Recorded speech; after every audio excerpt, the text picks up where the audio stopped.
வணக்கம் மக்களே, welcome back to Suki kitchen. இன்றைக்கி நம்ம என்ன பார்க்க போகிறோம் அப்படின்னா, சப்பாத்தி பரோட்டாவுக்கு எல்லாத்துக்கும் ஏற்ற மாதிரி ஒரு வெள்ளை குருமா தான்.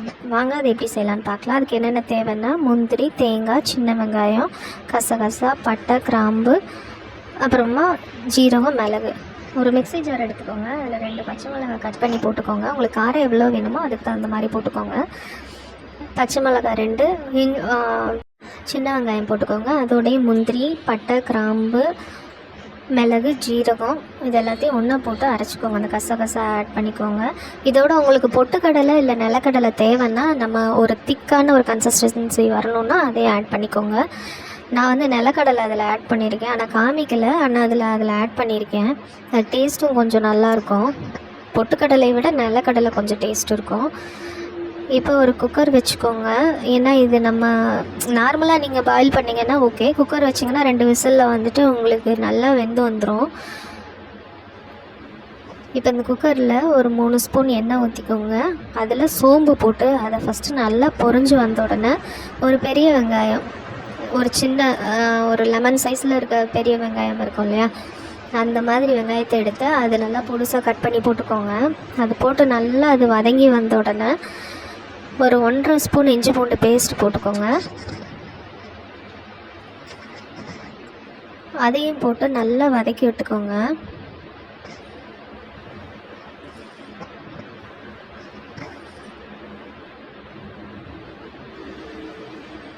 இது நல்லா வதங்கி வந்தோடனே பட்டாணி, இப்போ நான் ஆல்ரெடி வந்து அது நல்லா முளை கட்டிடுச்சு.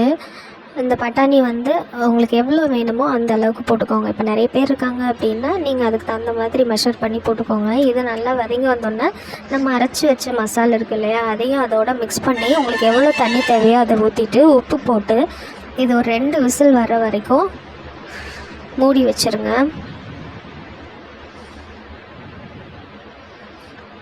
இந்த கேப்பில் பார்த்தீங்கன்னா பன்னீரை குட்டியாக கட் பண்ணி வச்சுக்கோங்க. இந்த கொத்தமல்லி எடுத்து வச்சுருந்தோம் இல்லையா, அதையும் நல்லா நறுக்கிட்டு, நேற்று நான் வந்து பரோட்டா சப்பாத்தி 2மே செஞ்சுருந்தோம். ஆனால் காம்பினேஷன் சூப்பராக இருந்துச்சுங்க. நான் இது ஃபஸ்ட் டைம் ட்ரை பண்ணுறேன். உண்மையாலுமே சூப்பராக இருந்தது. இது என்னோடய ஸ்டைலில் நான் பண்ணது. நீங்களும் இதை ட்ரை பண்ணி பாருங்கள் எப்படி இருக்குன்ட்டு. இது அந்த 2 விசில் வந்ததுக்கு பிறகு நம்ம பன்னீரையும் கொத்தமல்லி 2ஐயும் நம்ம ஆட் பண்ணிவிட்டு ஒரு 2 கொதி வந்த உடனே அதை ஆஃப் பண்ணிடுங்க.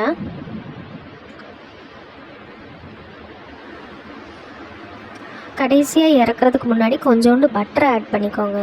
இது பட்டரை ஆட் பண்ணதுக்கு பிறகு பார்த்திங்கன்னா டேஸ்ட் இன்னுமே கொஞ்சம் ரிச்சாக இருக்கும். இதை ட்ரை பண்ணி பாருங்கள். குருமா அவ்வளோதாங்க.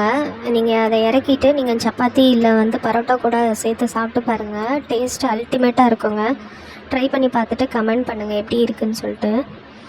மறக்காமல் சுகி கிச்சனை வந்துட்டு like and share and subscribe பண்ணிடுங்க, மறந்துடாதீங்க.